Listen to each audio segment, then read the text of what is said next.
Hello everybody, welcome to Diksha Online.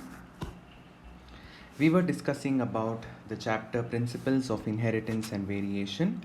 Now let us move on to lecture 4 in the same chapter. In this chapter, we will be discussing about Mendel's laws of inheritance. Then we will also be talking about the two major crosses performed by Mendel on pea plants, that is monohybrid cross, dihybrid cross. And then we will be learning certain unique phenomena such as incomplete dominance, codominance, then about chromosomal theory of inheritance, polygenic inheritance, as well as pleiotropy. After that, we will move on to sex determination, mutation, and lastly, we will be discussing about genetic disorders, that is gene as well as chromosomal disorders. A quick review of what we had learnt in the previous lecture. In the previous lecture, I had given you a recap, a review of Mendel's monohybrid cross, where Mendel had crossed a tall pea plant with a dwarf pea plant, and he had obtained a phenotypic ratio of 3:1 in the F2 generation. I hope all of you have written it down and practiced it. You have also done it for your homework. So please remember, it is a very important question in your board exam, Mendel's monohybrid cross. Then I had told you how did Mendel come to know that the F1 plant was heterozygous. For that he conducted a special cross. He devised a special cross which was referred to as the test cross. So you perform a test cross when you know the phenotype of a plant, because you are able to see the phenotype with your eye, but you're not able to find out the genotype. You don't know the genotype, whether it is homozygous or heterozygous. We had also studied another cross which is to which the test cross belongs to, a category of crosses to which test cross belongs to. That is called the back cross, because in back cross you don't cross it necessarily with the recessive parent, you cross it with either of the parents. Okay, so I hope all this is clear to you. Now bear what we have learned previously in your mind at the back of your head, and that will be a foundation for this lecture. In this lecture, I will be introducing to you to a peculiar phenomena that is referred to as incomplete dominance. Now before I tell you anything about incomplete dominance, let us just straight away start off with a cross which will best describe what incomplete dominance is. So let us take a plant. We will conduct a cross in a plant. So a cross was conducted in a plant called Antirrhinum majus. So this was the name of the plant in which this incomplete dominance was most widely studied. The name of this plant is snapdragon or dog flower. Okay, the scientific name of the plant is Antirrhinum majus. Now it so happens that this plant, it usually produces two different types of flowers, as in there are two different types of plants based on their flower color. So we are going to focus here in incomplete dominance the inheritance of flower color. So we are only bothered about one character. Remember, like how in pea plant we talked about height. So here the character that we are concerned about is the flower color. Some of the plants bear red flowers and some of the plants bear white flowers. So what is red and white? If flower color is a character, by now you all are aware that red and white are contrasting pairs of those characters or contrasting pairs of traits. So the two traits that were studied in this plant were red colored flower and white colored flower.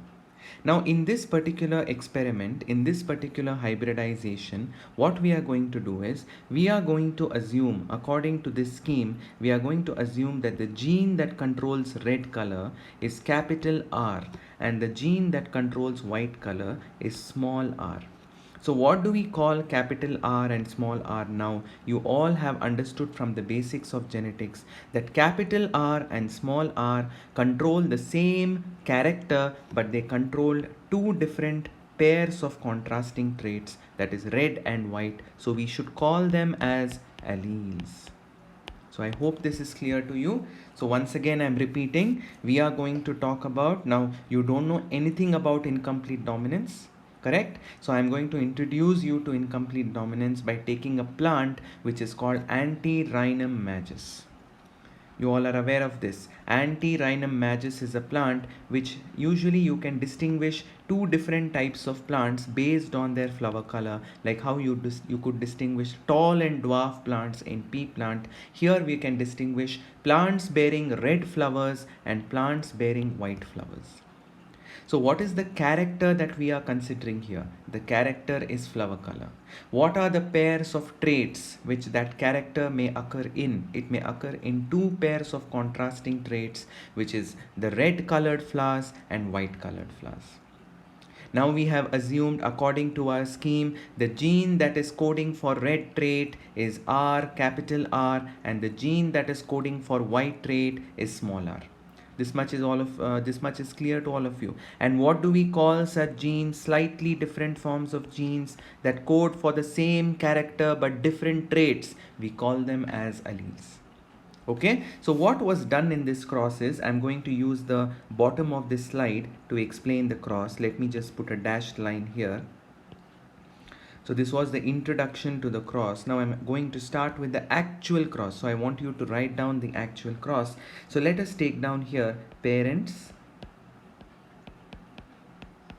So what are the parents? So the scientists involved in this cross, they crossed the pure breeding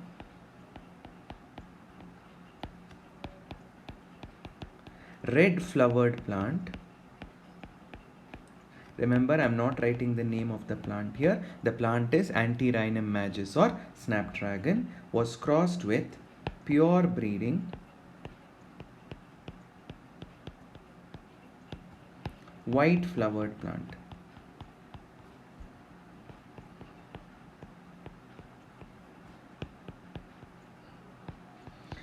So now you know the pattern. After you have written the parental generation or the P1 generation, next you have to write the genotype.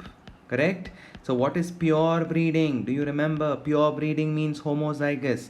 And according to our scheme, the gene responsible for red flower is capital R. So this plant has two copies of capital R because it is pure breeding red flowered plant. It is crossed with a pure breeding white flowered plant, that is small r and small r. So I hope you all are on the same page with me. I have written 2 times capital R because it's a diploid representation and there are two like alleles because both the parents here that were taken for this cross, that are being crossed in this experiment, are pure breeding or homozygous.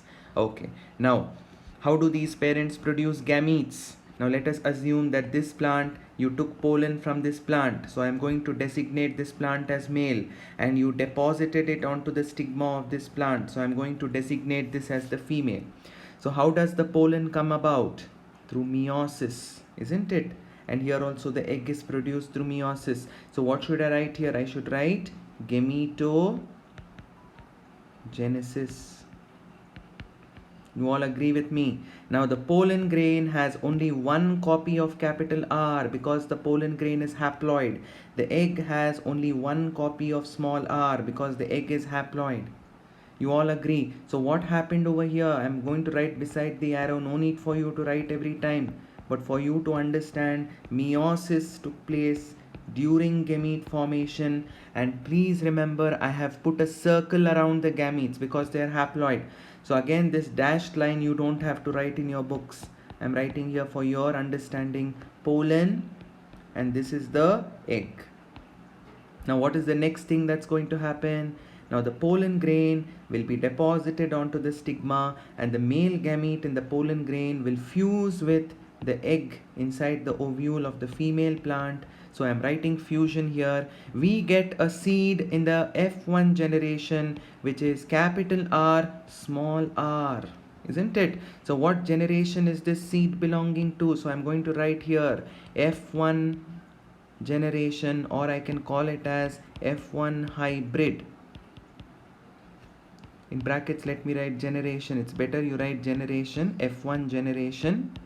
Correct? Now see the surprising part, all of you. So this was the seed that was obtained in the F1 generation, and when this seed was sown, Now what do you expect here if you think about Mendel's monohybrid cross? Now you might think that capital R is dominant over small r, and now probably all the plants obtained in the F1 generation will have red colored flowers. Isn't it, as per what you expected from your knowledge in Mendel's monohybrid cross? Now surprisingly, these plants which were sowed in the F1 generation, they did not have red nor did they have white flowers, they had pink flowers. See, they all expressed, they bore flowers which were neither red nor white, but they were pink. Now I hope you got an idea of what incomplete dominance is, isn't it? So it's as if the capital R allele is not completely dominant over small r allele, and that's why you are the F1 generation is expressing a phenotype which does not resemble either of the parents, isn't it? So pink is neither red nor white. Pink is somewhat intermediate, isn't it? Somewhere in between red and white. So very important for you to remember here is in incomplete dominance, always the phenotype that is expressed, I'm writing here, it is in between both the parents, or in brackets I'm going to use a better word, it is an intermediate trait. It is neither red nor white. Isn't it surprising? So this is the first part of the cross. We are not still done with the cross. What is the drill? You know. After this, what should you do? You have to self-pollinate the F1 generation. Yes or no? So that I'm going to continue in the next slide. But I want you to make sure you understood the cross. I'm repeating again. So what parents did we take? Pure breeding red flowered plant is crossed with a pure breeding white flowered plant. The genotype is homozygous for both capital R, small r, because please remember, according to our scheme, we have assigned the notation of capital R to the gene that is controlling red flower and small r to the gene that is controlling white flower. So capital R and small r, as I've mentioned here, they are alleles of each other. Okay, so genotype is capital R crossed with small r. Now if I assume the first plant to be the male, then that will produce pollen with one copy of capital R. This will produce egg with one copy of small r. Now when such a pollen carrying dominant allele capital R fuses with the egg carrying small r, in the F1 generation we get capital R, small r. And what is the surprising feature here? When the seed was sown, the plants bore. Did they bear red flowers? No, you would expect red because we saw in Mendel's monohybrid cross, tall was clearly dominant over white. Tall was clearly dominant over dwarf. So here you must have assumed that red is dominant over white. But to your surprise, you are getting pink flowered plant which is neither red nor white. So what is it called? An intermediate trait. And when such an intermediate trait is expressed, when you get a character which is in between both the parents, neither red nor white, somewhere in between the two, then only we use the term incomplete dominance. Please remember, I have not defined incomplete dominance yet. I will come to that. Now the first half of the cross is over. I am going to continue the second half of the cross in the next slide. Okay, so what I'm going to show you here is selfing F1 generation.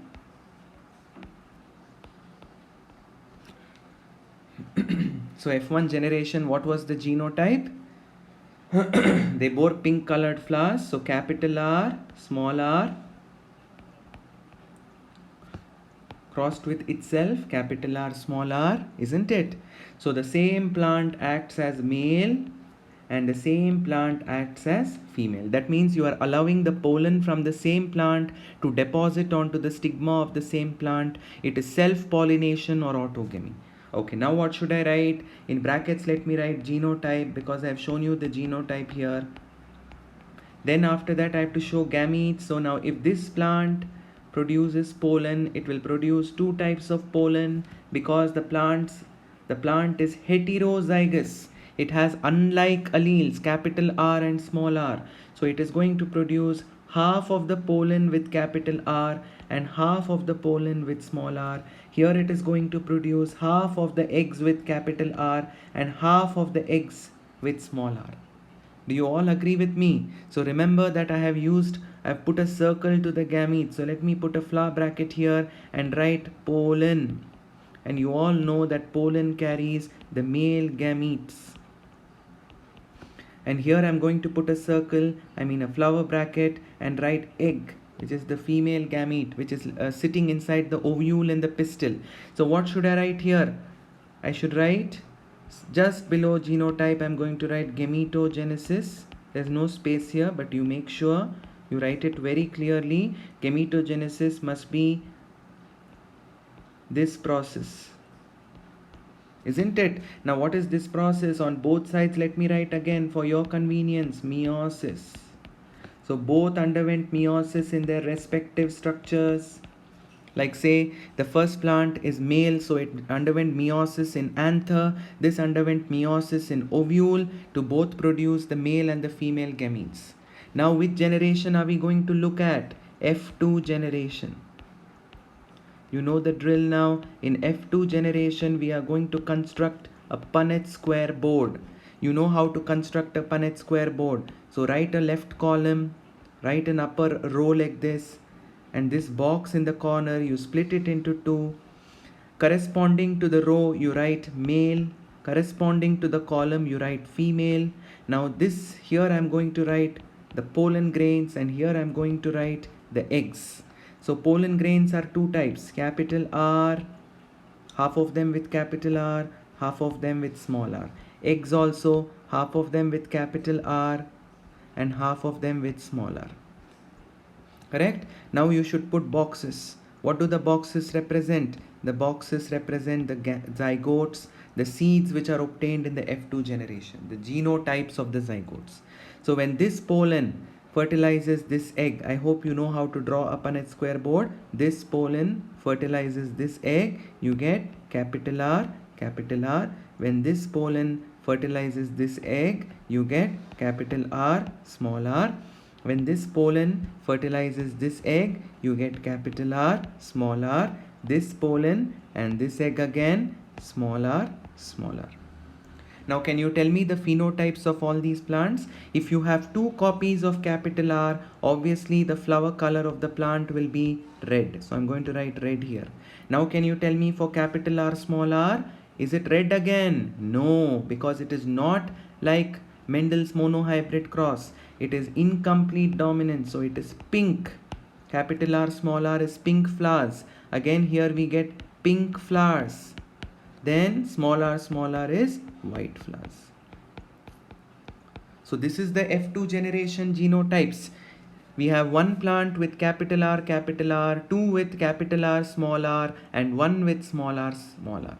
Now let us write the phenotypic ratio. What is the phenotypic ratio? How do you write the phenotypic ratio? Phenotype is something that you can see. So what can you see here? You can see red is to pink is to white. That is phenotypic ratio. 1 is to 2 is to 1. Okay, now let us write the genotypic ratio.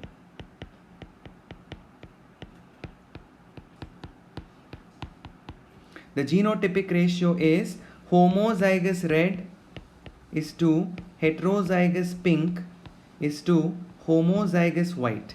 Isn't that also 1 is to 2 is to 1? So what did you notice here? Both the phenotypic ratio and the genotypic ratio are the same.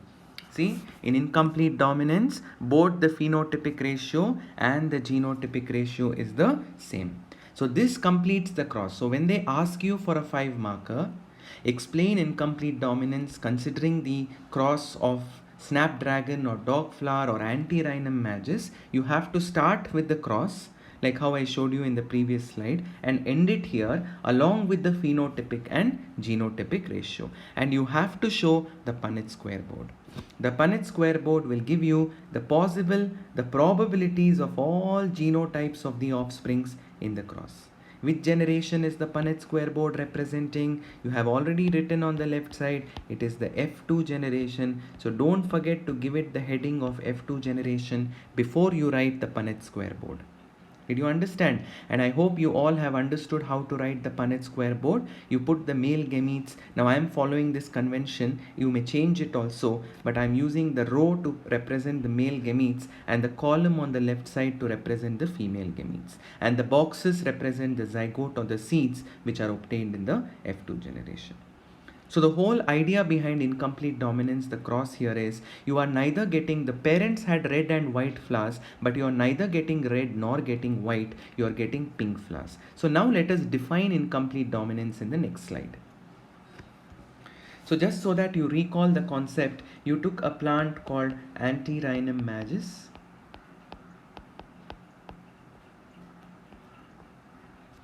Species, let me write majus species, you know now. It is called snapdragon or dog flower, correct? So this is the plant that you took in this particular case. Now what did you take here in this particular, let me write the cross in a very simple way. You took red flowered plant and you crossed it with white flowered plant. And surprisingly, in the F1 generation, you got pink flowers. Neither red nor white. So now let us define. So this is the F1 generation. And what is pink representing here? Pink is something that you can see. So it is the phenotype.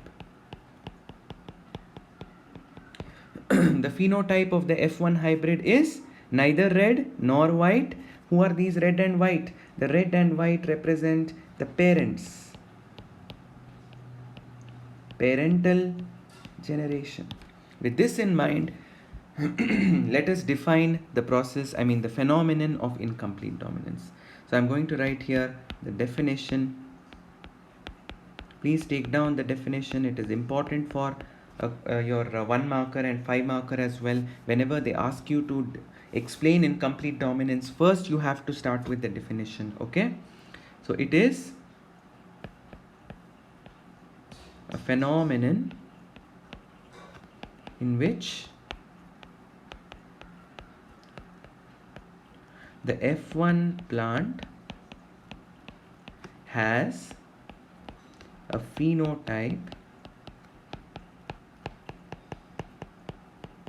that does not what? Resemble either of the parents.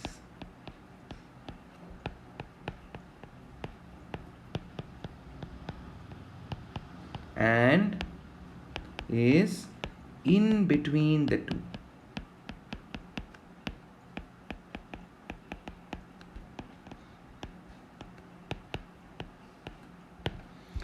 See, a very simple definition. Now here you have to focus on keywords. You have to mention F1 plant. Correct? It is expressing a phenotype, in this case, which is the phenotype pink, that does not resemble, this is another key sentence phrase which you should not forget. Does pink resemble red or white? No, pink is not red, pink is not white. It does not resemble either of the parents. Remember, the parents are red and white. So pink is not red, pink is not white. But in Mendel's monohybrid cross, we saw that the F1 plant was tall, so it resembled one parent at least, the tall parent. But here, the F1 hybrid or the F1 plant has a phenotype that does not resemble either of the parent. And don't you think it is in between the two parents? Isn't it? Pink is somewhere halfway through between red and white. So you can also use, in brackets you can write, it is in between or intermediate.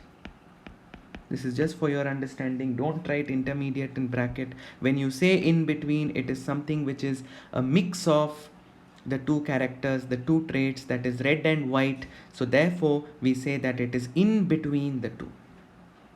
So I hope the definition is clear.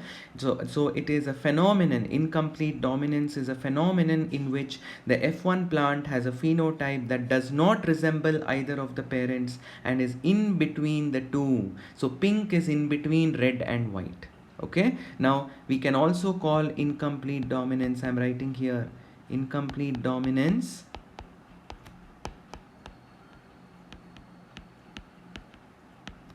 is also called semi-dominance or partial dominance. So why do you think pink flowers came into existence? That is because, let me show you at the bottom of the slide, that is because if there is capital R and small r, that means capital R is not fully suppressing small r, isn't it? So we say that capital R is not fully dominant, it is incompletely dominant, it is allowing small r to express itself, and that's why you are getting a mix of red and white, which is pink. So that's why, because there is a mixture happening here, the gene product of capital R, whatever capital R is coding for, is getting mixed with whatever small r is coding for, and capital R is not fully suppressing small r. That's why we say incomplete dominance is also called blended inheritance. Another name for incomplete dominance is blended inheritance. So who is incompletely dominant over who? Please all of you look at this side of the slide, the corner which I am showing here. Who is incompletely dominant over who? Capital R is incompletely dominant over small r. So small r is also expressing itself, capital R is also expressing itself. That both their expressions, both their whatever they express, you know that a gene codes for a specific protein. Say for example, capital R codes for a protein, small r is also coding for a protein. So both are coding those protein complexes. Say for example, they mix and they give rise to a color which is in between red and white, which is pink. So once again I am asking you a question, who is incompletely dominant over who? Capital R is incompletely dominant over small r. Did you understand, all of you? That's why this concept is called, that's why you are not getting red flowers in the F1 generation, you are getting pink flowers. Okay, now let us do a brief explanation on what is the concept of dominance. You've kept hearing now in Mendel's monohybrid cross, in test cross, now in incomplete dominance. You saw that there is a gene which is not completely dominant. Now what exactly do you understand by the concept of dominance? How did the dominant gene come about? So I will take a very simple example here. Let us say that we have a chromosomal pair. I will make it very simple for you. I will omit all the unwanted parts and I will only focus on what is essential. So I have taken a homologous pair. So let us imagine that on both homologous pair there is an allele called capital A, capital A. There is nothing called dominant recessive here. Just imagine it is, forget about dominant and recessive, and just imagine that there are two alleles which are the same, one and the same. There is capital A and capital A. Now right now I want all of you to imagine that you don't know what is dominant, what is recessive. Imagine you don't know the concept at all. So I have shown two genes over here, that is capital A and capital A.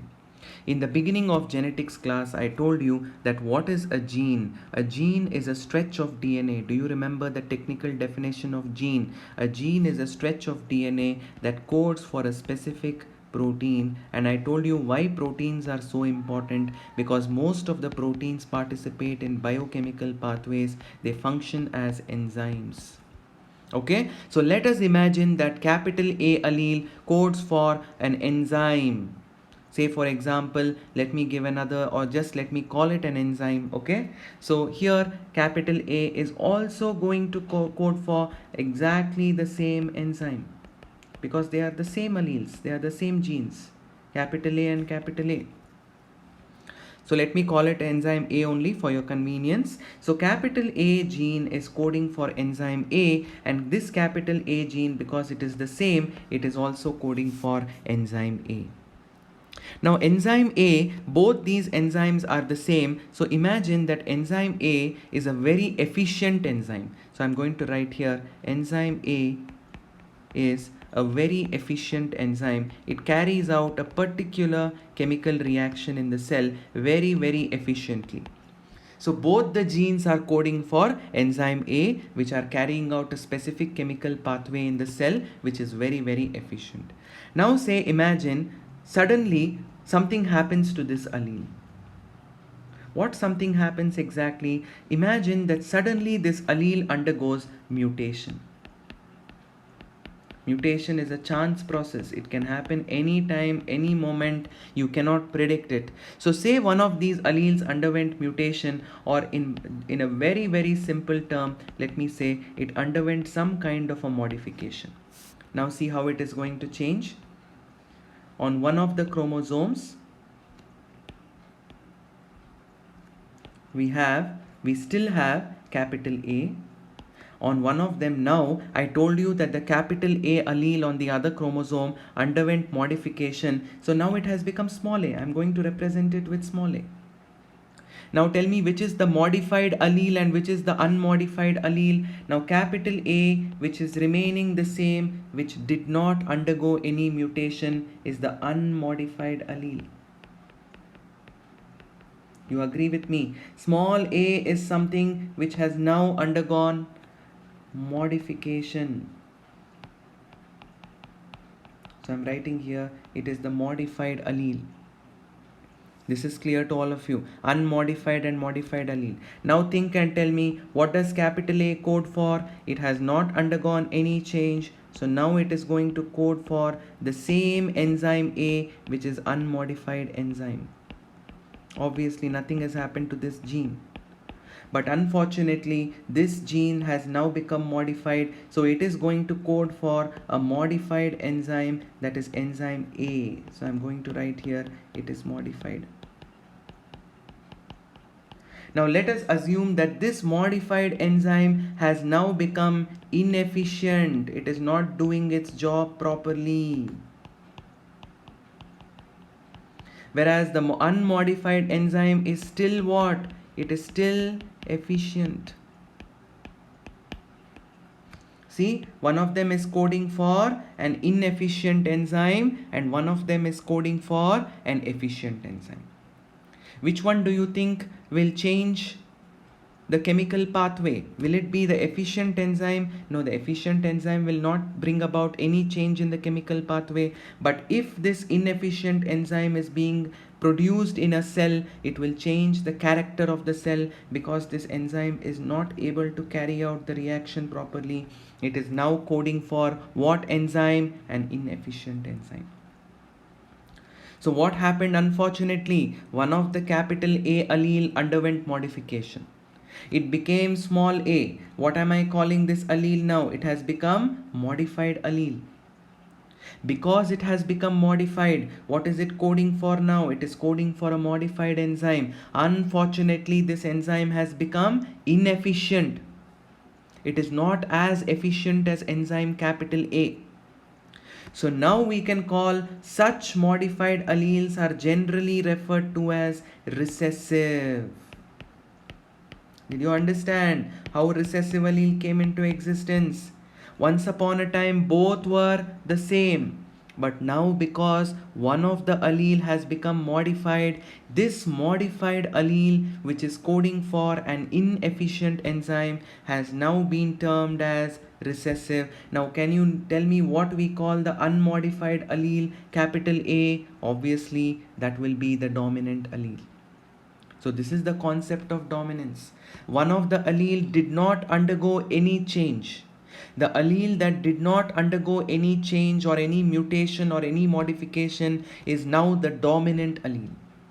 The allele which underwent mutation, the allele which underwent modification, so that it is coding for a modified enzyme, has now become recessive. Did you understand the concept of dominance? So in the concept of dominance, see, I'm writing the same pair again. You will answer my questions now. Once upon a time, both were capital A, capital A. There was no dominant, there was no recessive. But now, one of them has become dominant, one of them has become recessive. Can you tell me why this is dominant? This is dominant because it is unmodified. It did not change. And it is coding for what enzyme? Efficient enzyme. Why is this recessive? Because it is modified. Because it is modified, it is coding for what? It is coding for inefficient enzyme. Okay, now for example, we can have different types of allelic combination. Say an organism has capital A, capital A. An organism has capital A, small a. An organism has small a, small a. Now tell me which organism's phenotype will change. Nothing will happen to this organism because it is still producing the efficient enzyme, because both are unmodified alleles. Why this also is going to produce efficient enzyme only? Tell me. We do have a small a which is producing inefficient enzyme, but capital A is dominant over small a. So this organism will still produce an efficient enzyme. Who will be affected here? This organism will be affected because both are modified alleles. So both of them together will result in the formation of inefficient enzyme. Sometimes I have given an example of inefficient enzymes. Sometimes there may be a case where the modified allele ends up producing no enzyme at all. In my example, I have taken inefficient enzyme. So don't you think because there is production of inefficient enzyme, the phenotype of this organism will change? Because some chemical reaction is not happening in the cell, and so the appearance of the cell or some character of the cell or the organism on the whole will get altered. Here nothing will happen because there is still production of efficient enzyme thanks to unmodified allele. What is unmodified allele? Dominant allele. Here both are dominant alleles, so nothing happens to the organism because they still produce efficient enzyme. But the question arises, the problem arises in the last organism, which is homozygous small a, small a. That's because there is no dominant A allele.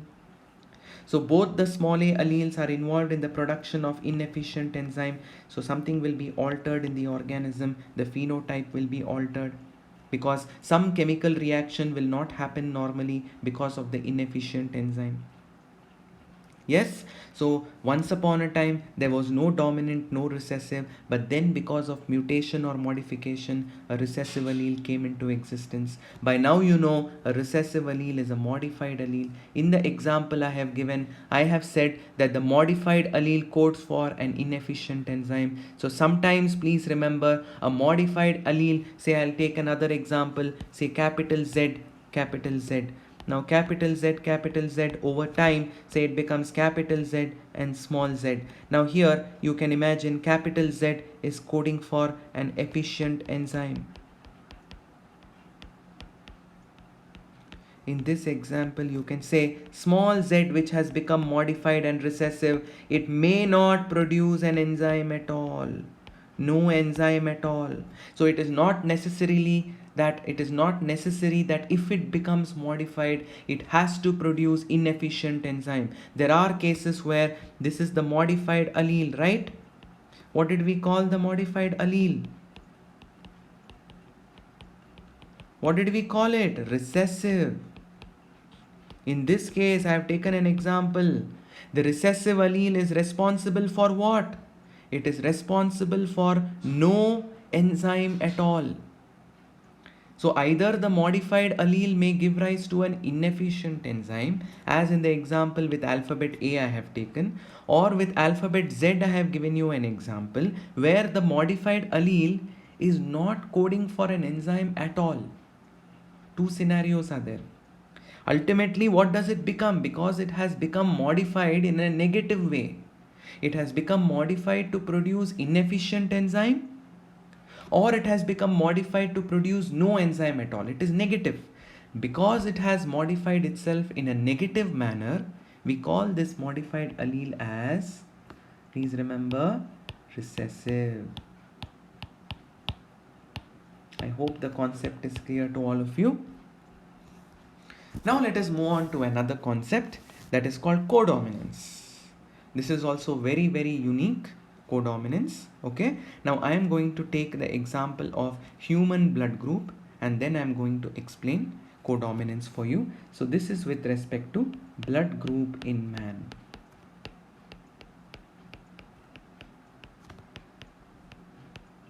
Now all of you remember, you have the ABO system of blood group. We have the ABO system of blood group. So I'm going to write the blood group here.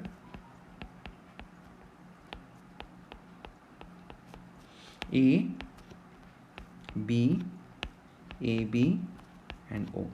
And do you know what determines your blood group? The determining factor for blood group is a component called antigen on the plasma membrane of your RBC. Actually, this antigen that is situated on the plasma membrane of our RBC are nothing but sugar polymers. They are groups of sugars. These sugar polymers which are present on our RBCs are what they are the ones that determine a blood group. So please remember, what determines blood group in man? The sugar polymer. What component on the RBC membrane? Antigen.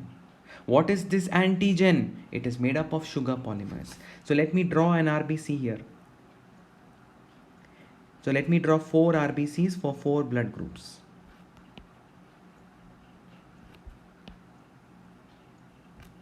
So all these are RBCs, section of the RBCs. See how RBCs are biconcave? Okay. Now, a person with blood group A, on his RBC, let me give a triangular shape for this.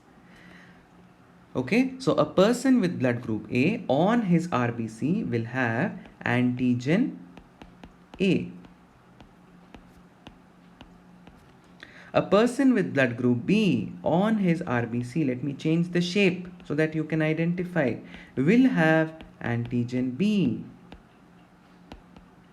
A person with blood group AB, see, will have both antigen A as well as AG. Let me write for antigen A as well as antigen B.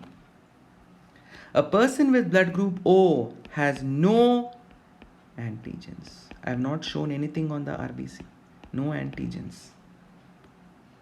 Understood, all of you? So what determines your blood group? What on your RBC? Antigen on your RBC. What is antigen? Attached to the plasma membrane of RBC. They are sugar polymers, please remember, which project out from the surface of the RBCs. So all these antigens are sugars. If you have antigen A represented by a triangle, then you belong to blood group A. If you have antigen B, you belong to blood group B. If you have both antigen A and B, you belong to blood group AB. If you have no antigen at all, then you belong to blood group O. Which is the gene that controls the antigen? So the gene for antigens, for every character there is a gene, right? So for the antigens also on the RBC, there is a gene. The gene is called I gene. And this I gene exists in 3 allelic forms. I capital A, I capital B, I O or small I. You can call the last gene, the last form or the allele of this gene as I capital I O, or simply you write small I. Okay, now I am going to write the genotypes of this person. When will a person have antigen A on his RBC? Please remember, even though there are 3 alleles, I had told you in the beginning of genetics only, since we are diploid organisms, we can have only 2 of these 3. Then you may ask, where are these 3 alleles present? 3 alleles in population, not in one person. It exists in 3 alleles in the whole population. But how many of the 3 can occur in a human? 2 out of these 3. Why 2? Because we have homologous pairs, and always remember, alleles are present in a homologous pair. So once again I am repeating, the gene which controls the antigen on the RBC is called I gene. This I gene has 3 alleles in the whole population. I capital A, I capital B, and let me use the notation small I for the last one. Now let us see. Now imagine you are blood group A You have what antigen on your RBC? You have antigen A on your RBC. That means you have two copies of IA on your chromosomal pair, or you have one copy of IA and one copy of small I. That means you are homozygous IA or heterozygous IA. I want all of you to look here. Heterozygous IA. It gives you some important information that IA is dominant over small I. Isn't it? That's why what antigen is expressing on the surface? Antigen A. So all of you remember, IA is responsible for expression of antigen A on the surface of RBC. IB is responsible for antigen B on the surface of RBC. If a person has small I, then there will be no antigen on his RBC. Okay, so if a person has antigen A on his RBC, a blood group A, he will either be homozygous capital IA or he will be heterozygous IAIO or small I. In heterozygous condition, IA is expressing over small I. So who is dominant and who is recessive? IA is dominant, small I. That's why we have given it notation of small I. Small letter means recessive. So now tell me, what are the genotypes of a person? So here I am going to show you the genotypes on this side of the page. So what are the genotypes of a person with blood group B? See here, a blood group B will have what antigen on the RBC? Antigen B. So he must have two copies of IB, because which is the gene responsible for antigen B? It is IB. Or is this the only combination? No, you can have IB, small I. And which is dominant? IB is dominant over small I. So he may be homozygous IB or he may be heterozygous IB.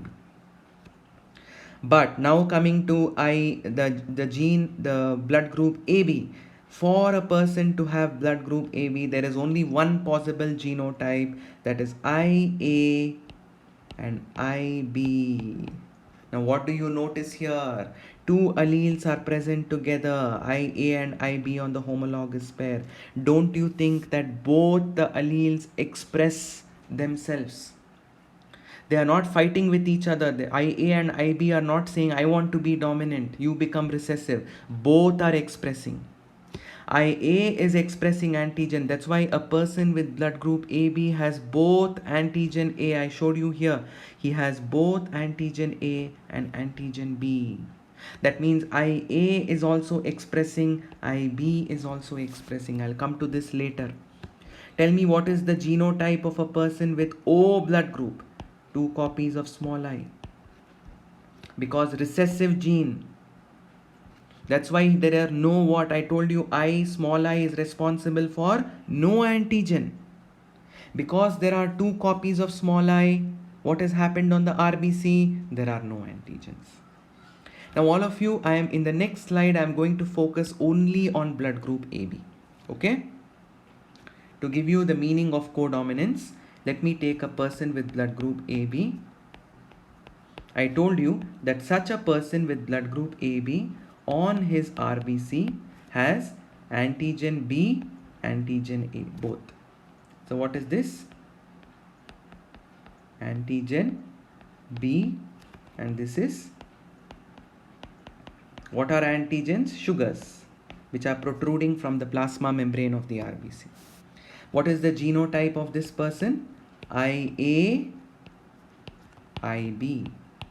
I told you he is heterozygous. He has one copy of IA and one copy of IB. Both are cooperating with each other. They are not fighting with each other. They are cooperating. See? How they are cooperating? IA is saying, I will express antigen A and I am not going to do anything to you. You also express antigen B. There is a friendly pact between them. They are not fighting with each other. Oh, we are together. I should be dominant. You become recessive. No, I will be dominant. You become recessive. They are not fighting with each other. IA is saying, let us both be dominant. I will express antigen A and you also express antigen B. IB is saying, okay, I will express my antigen on the RBC, you express your antigen. So they both are cooperating and they both are dominant. So cooperative dominance. What do you understand from this? Co-dominance. That's why the phenomenon is called codominance. Isn't it? So both the alleles, both the genes are expressing themselves. They are not fighting with each other. They are not fighting for dominance.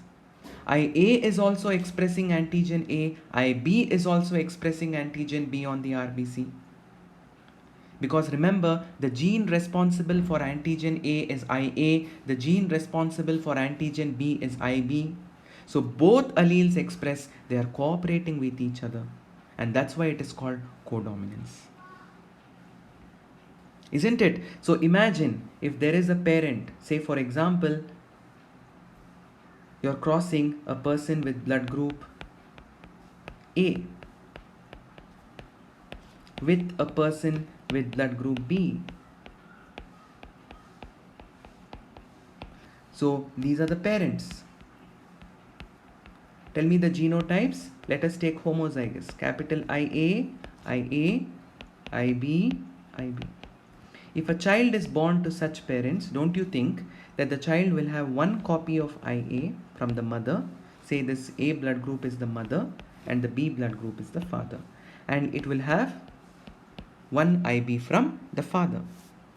Don't you think the child will express both antigen A and B? The mother expressed only antigen A on her RBC because she was homozygous IA. The father expressed antigen B on his RBC because he was homozygous IB. But the child is going to express on the RBC both antigen A as well as B. So don't you think the child is resembling both the parent? Isn't it? Because the child has both antigen A and antigen B on his RBC. So now let us define codominance. How did the child express both? Because of cooperative dominance.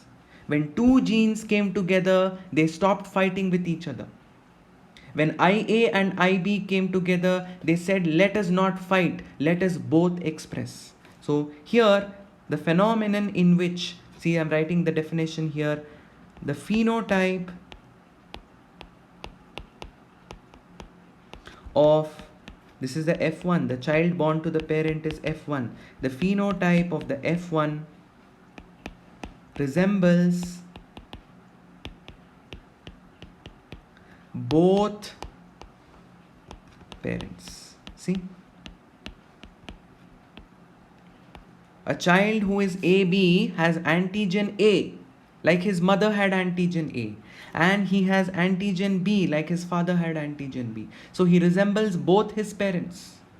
So phenotype of the F1, the definition for codominance, the phenotype of F1 resembles both parents because when IA and IB, I'm repeating again, why does it resemble both? Because when IA and IB came together, they stopped the war. The war of dominance, they stopped. And IA said, I will express antigen A, I am not going to harm you, you express antigen B. So IA and IB started living cooperatively. That's why it is called cooperative dominance or codominance. So otherwise we can define it in another way. See, when both the alleles of a gene, in this case IAIB, express equally. See, both are expressing equally. There is no fight between them. No dominance, no recessive. Both are dominant. So when both the alleles of a gene express equally, it's called codominance. Or the traditional definition is the phenotype of the F1 resembles both the parents. Did you understand what I'm saying? Like how I gave you an example for this. I took a cross where we crossed, where there is a mother who is blood group A, homozygous, a father who is blood group B, homozygous, and we saw that the child is heterozygous. He is expressing both antigen A and antigen B because IA and IB are codominant. Okay.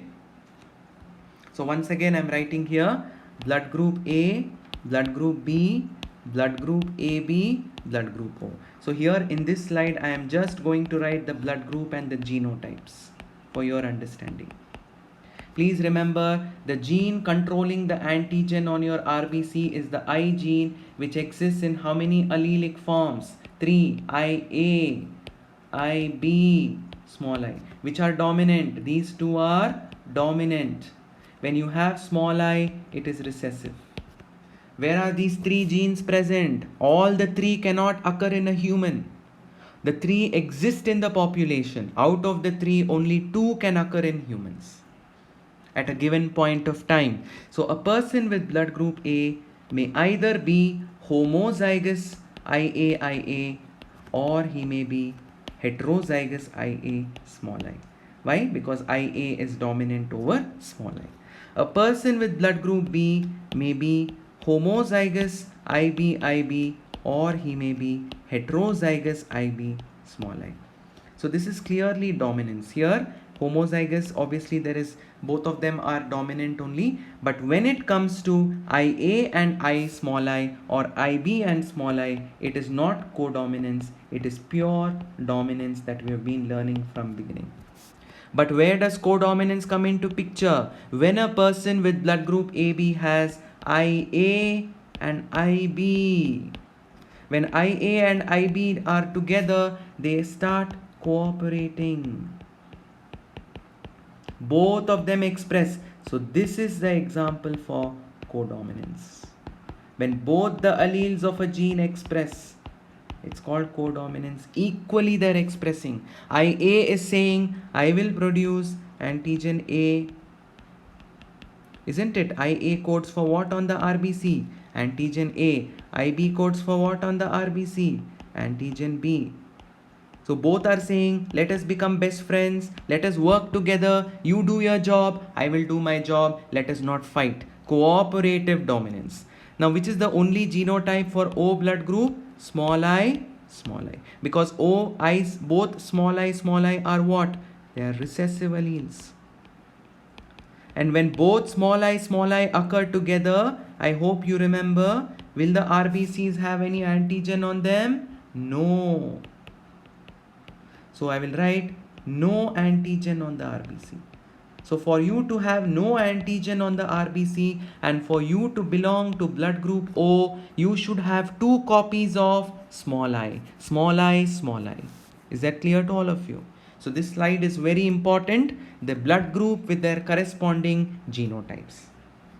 And you should know where is dominance operative, where is codominance operative.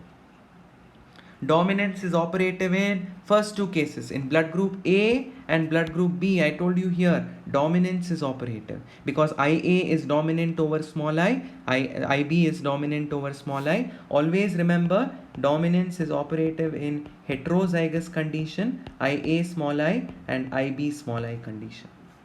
Where is codominance operative? Codominance is operative in blood group AB. When the blood group genes IA and IB are present together, they don't fight with each other. Both of them express. IA expresses antigen A and IB expresses antigen B. The person has both antigen A and antigen B on his RBC. This is called cooperative dominance or codominance. Just write codominance in the exam, cooperative to make you understand. And in the last case I told you, it is a case of recessive where there are no antigens on the RBC. So why? Because 2 alleles are recessive and both the alleles are responsible for what? Responsible for no antigen on the RBC. Okay? So what is multiple allelism then? We understood the concept of codominance, we wrote the definition also. Did you notice that I told you that the gene controlling blood group, that is blood group antigen on RBC, by now you know that antigen, or what is antigen? Sugar polymers, groups of sugars present on RBC membrane. This is what determines your blood group. In the first slide I have told you, if you are blood group A, you will have antigen A, blood group B, antigen B. This is called antigen, sugar polymers protruding out from your RBC. If you are blood group B, you will have antigen B. If you have both, you are AB blood group. If you have none, you are O blood group. And I told you this is controlled by a gene called gene I. Correct? Gene I controls this particular blood group. But I told you the gene I exists in 3 allelic forms. In the population, please remember, not in the same person. A person can have a maximum of 2 alleles out of 3. The 3 alleles are I capital A, I capital B, and small I. So don't you think this gene has more than 2 alleles? Until now in monohybrid cross everywhere we only talked about 2 alleles, capital T small t, capital R small r, capital Z small z, but here there are 3 alleles. So a gene existing or exists, so it's a phenomenon in which, so what is multiple allelism? A phenomenon in which a gene exists in more than 2 allelic forms, in this case 3, is called multiple allelism. Allelism, the phenomenon is called allelism, and the genes are called multiple alleles. So remember, the gene controlling your blood group has 3 alleles. This phenomenon where a particular gene exists in more than 2 allelic forms in the population is referred to as multiple allelism, and those more than 2 alleles are called multiple alleles. So blood group is also an example for multiple allelism. So I am repeating again, a phenomenon in which a gene exists in more than 2 allelic forms. Remember, not in the same person but in this entire population. So what are the 3 alleles in which I gene exists in? IA, IB, and small I. Since it has more than 2 allelic forms, the phenomenon is called multiple allelism.